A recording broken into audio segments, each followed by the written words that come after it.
Welcome to మన సునీల్. ఈ video సెషన్లో మనం కెమిస్ట్రీకి సంబంధించి ఎంసెట్ సంబంధించి అటామిక్ స్ట్రక్చర్ యొక్క complete details one short video చూడబోతున్నాం. సో ఈ క్లాస్ మొత్తం కూడా ప్రీవియస్ ఇయర్స్లో అడిగిన క్వశ్చన్స్ బట్టి అండ్ ఈసారి వచ్చే క్వశ్చన్ ఎక్స్పెక్టేషన్స్ బట్టి టాపిక్స్ని డిస్కస్ చేసుకోబోతున్నాం స్టూడెంట్స్.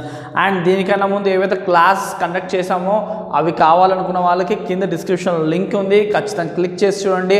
అండ్ అలాగే మనకి వెయిటేజ్ ఉండొచ్చు, ప్లానింగ్ ఉండొచ్చు, ఎన్నో ఇంపార్టెంట్ వీడియోస్ అండ్ అంతేకాకుండా గవర్నమెంట్ రిలీజ్ చేసిన మోడల్ పేపర్ ఏదైతే ఉందో అది కూడా మన ఛానల్లో అవైలబుల్గా ఉంది. ఒకసారి మన హోమ్ పేజ్ ఒకసారి విజిట్ చేయండి, చాలా హెల్ప్ అవుతుంది మీకు. అండ్ మాక్ టెస్ట్ రాయడానికి కింద లింక్ ఇచ్చాము మనబడికి సంబంధించి. సో చాలా హెల్ప్ అవుతుంది. మీ పొజిషన్ ఎలా ఉందో, మీరు ఎలాగా మీ పర్ఫార్మెన్స్ అన్నది క్లియర్గా అర్థమైంది మాక్. సో ఆ లింక్ ఉంది కింద డిస్క్రిప్షన్లో, అది కూడా క్లిక్ చేసి మాక్ రాయడం మర్చిపోకండి. సో మన టాపిక్లోకి వెళ్దాం. అటామిక్ స్ట్రక్చర్ చాలా ఈజీ చాప్టర్. మనకి ఫస్ట్ ఇయర్లో కెమిస్ట్రీ దీంతోనే స్టార్ట్ అవుతుంది. సో ఆటమ్, సో ఆటమ్ ఒక ఫైనెస్ట్ పార్టికల్ అని అనుకున్న టైంలో ఆటమ్ లోపల ఇంకా డివిజన్ చేయాల్సి ఉంది. ఎలక్ట్రాన్, ప్రోటాన్, న్యూట్రాన్ ఇవి కూడా ఉన్నాయని చెప్పి సైంటిస్ట్ వాళ్ళు చేసిన ఎక్స్పెరిమెంట్స్లోనే వాళ్ళు కనుగొన్నారు.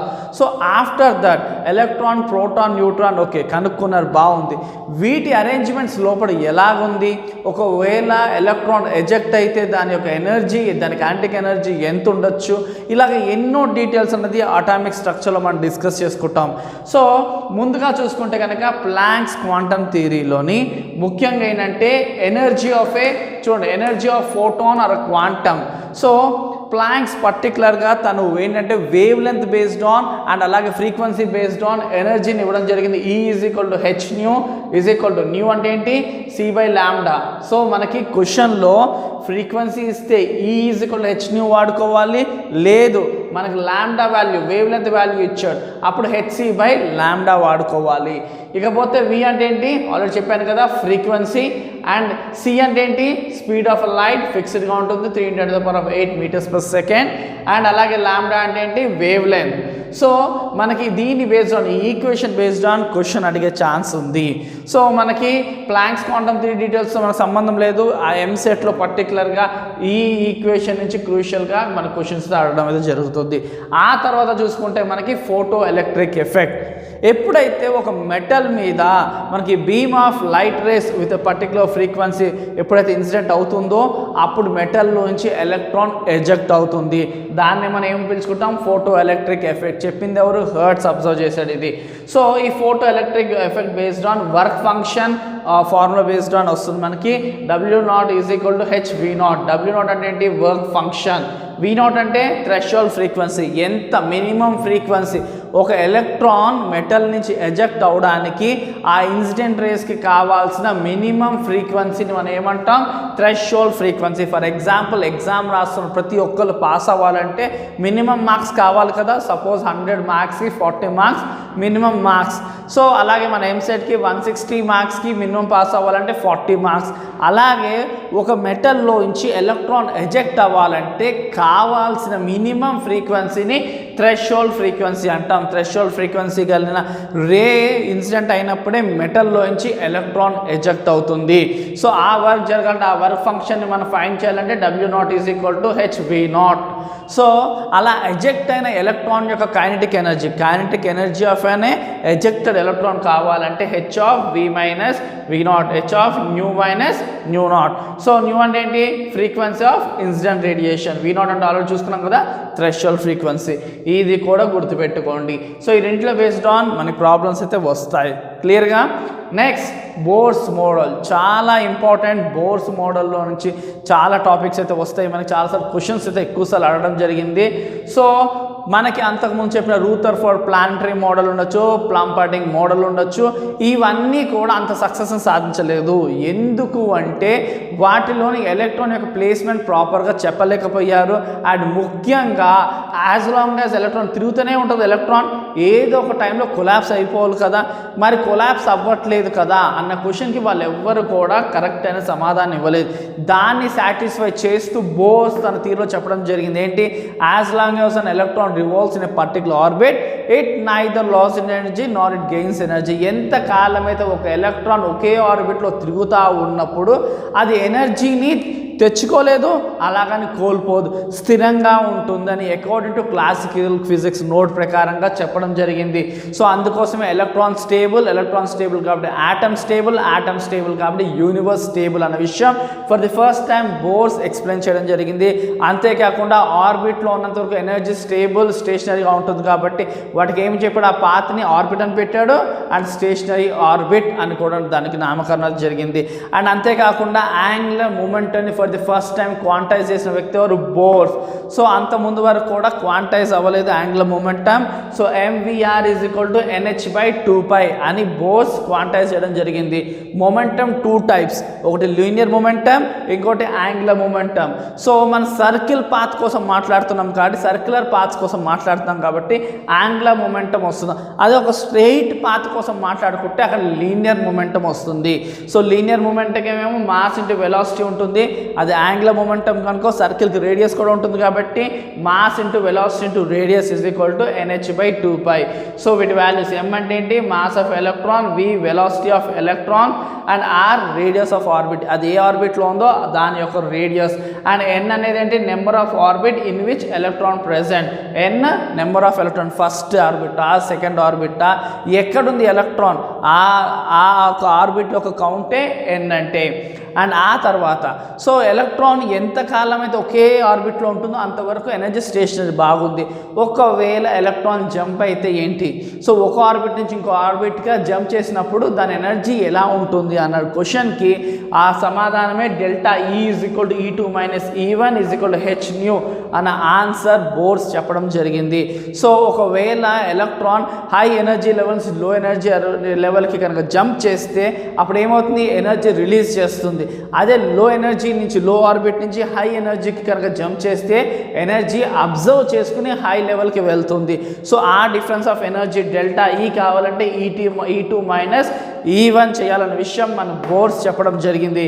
అండ్ అలాగే వెలాసిటీ ఆఫ్ ఎలక్ట్రాన్ వాల్యూ ఇవ్వడం జరిగింది. V of n is equal to 2.16 × 10⁶ Z/n. So meters per second ఈ వాల్యూని మనకి బోర్స్ ఇవ్వడం జరిగింది. అండ్ అలాగే మనకి రేడియస్ కూడా ఇవ్వడం జరిగింది. R of n is equal to 0.53 × 10⁻⁻10 n²/Zm.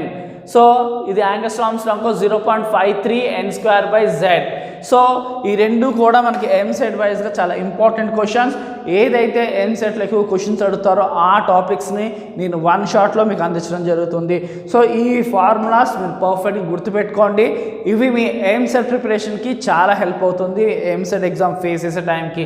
Next చూసుకుంటే హైడ్రోజన్ స్పెక్ట్రమ్. సో మన బోస్ ఏం చేశాడంటే అన్నిట్లో స్పెక్ట్రమ్ చెప్పలేకపోయాడు కానీ హైడ్రోజన్ని మాత్రం చెప్పాడు. ఎందుకు? హైడ్రోజన్లో ఒక్క ఎలక్ట్రాన్ ఉంటుంది. హీలియం, లిథియం, బెరిలియం, బోరాన్ రెండో ఎప్పుడైతే చాలా ఎలక్ట్రాన్స్ ఉంటున్నాయో అవి జంప్ చేసేటప్పుడు ఏమవుతుంది అవి చెప్పలేకపోయాడు కానీ ఒకే ఒక ఎలక్ట్రాన్ హైడ్రోజన్ స్పెక్ట్రమ్ మాత్రం క్లియర్గా ఎక్స్ప్లెయిన్ చేశాడు. సో హైడ్రోజన్ స్పెక్ట్రమ్ చెప్పడం జరిగింది.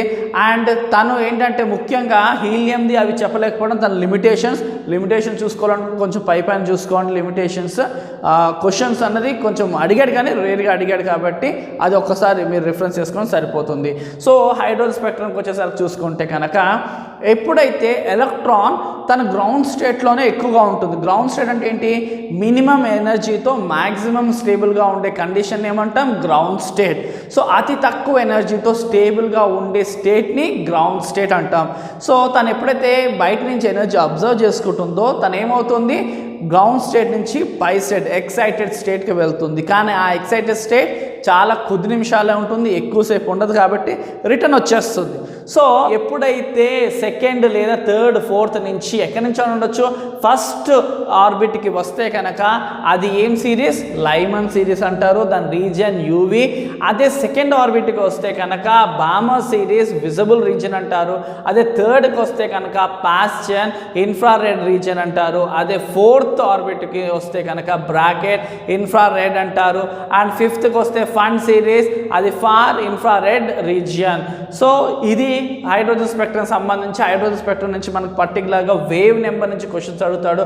సో ఇది గుర్తుపెట్టుకోవాల్సి ఉంటుంది. Wave number is equal to 1/λ, v bar is equal to rz² into 1/n1² minus 1/n2².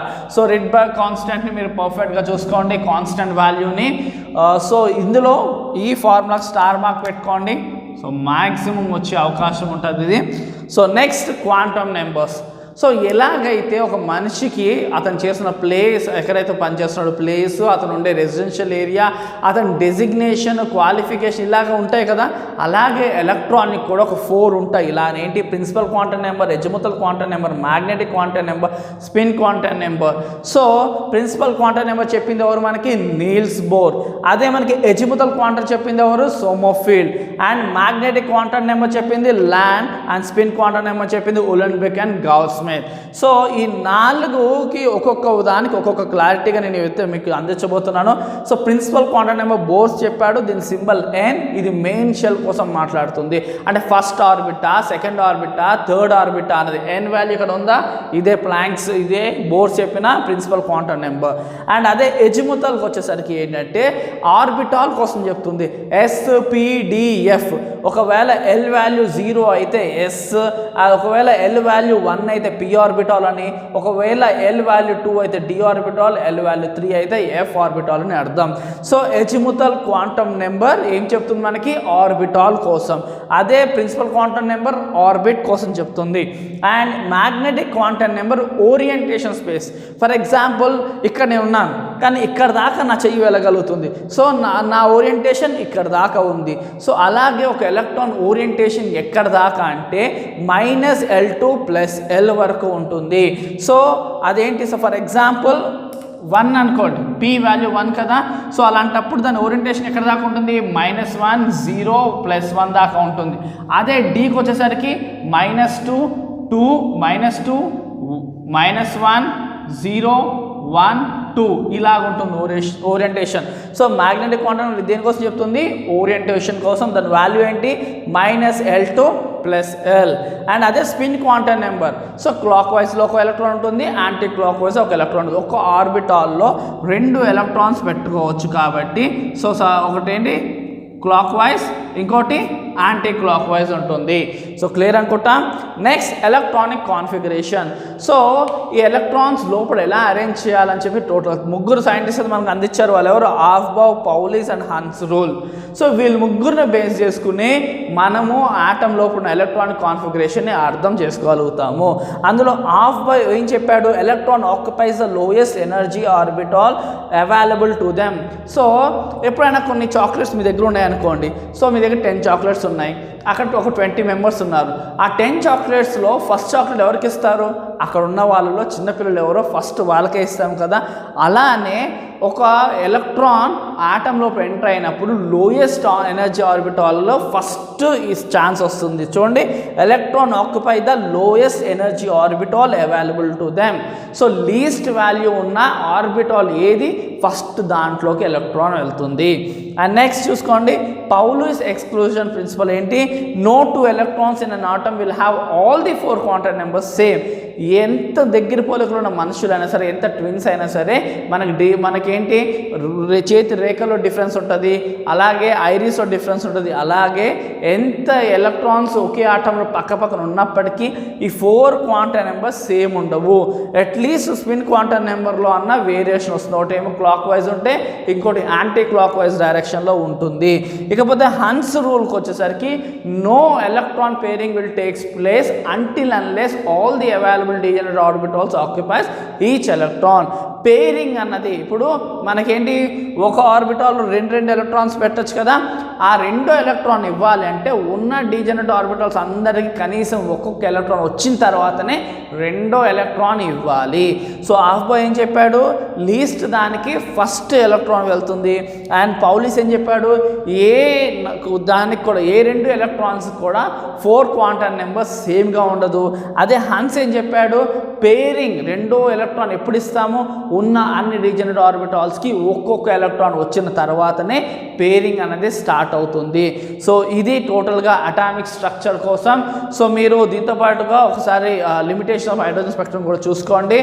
And ఖచ్చితంగా మన ఛానల్ ఎవరైనా సబ్స్క్రైబ్ చేసుకోవద్దు, ఖచ్చితంగా సబ్స్క్రైబ్ చేసుకోండి. ఎయిమ్స్కి సంబంధించి మనం క్లాసెస్, ఫ్రీ ఆన్లైన్ క్లాసెసే కాదు, వెయిటేజ్ ఉంది అండ్ మీకు గైడెన్స్, ప్లానింగ్ అన్నీ కూడా మన ఛానల్ నుంచి అందుతుంది. కాబట్టి మీ లైక్స్ మాకు ఎన్నో బూస్ట్ అందిస్తుంది.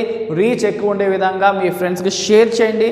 ఎంత ఎక్కువ రీచ్ ఉంటే మేము అన్ని ఎక్కువ వీడియోస్ మీకు అందించడానికి మా మీద బాధ్యత పెరుగుతుంది. కాబట్టి ఖచ్చితంగా సబ్స్క్రైబ్ చేసుకోండి students. Thank you for watching. Do షన్ సబ్స్క్రైబ్ అవర్ ఛానల్.